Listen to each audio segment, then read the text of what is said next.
Good morning, everyone. Welcome to the Daily Devotion and Motivation YouTube channel. Today is September 2nd, and our title is Under the Spotlight. Search me, O God, and know my heart.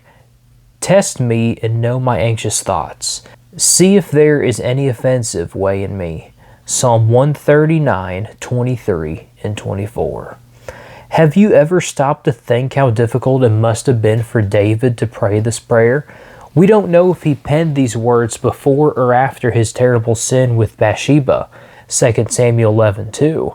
But either way, David knew he was capable of terrible sin, and that often his first impulse when he had sinned was to deny it or try to hide it from God.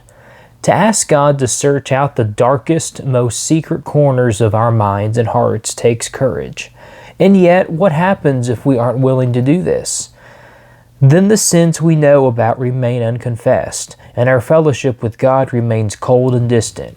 Perhaps more important, the hidden sins we may not even realize we have, sins like pride, suppressed anger, lack of love, jealousy, a secret yearning for recognition, remain firmly in place, manipulating us and eventually destroying us.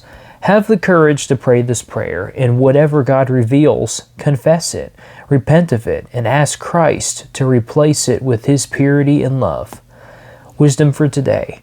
We don't want anything to hinder our intimacy with you, Father. Show us any areas of disobedience in our hearts so we may enjoy complete fellowship with you and the many blessings of being in your presence.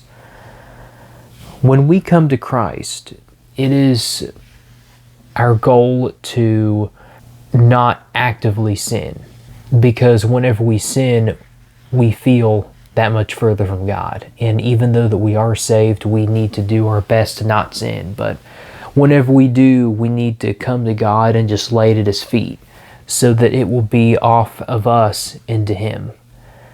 Well, I hope that you have enjoyed today's devotion, and if you would like to listen to any more, then be sure to hit that subscribe button so you'll never miss any more devotions.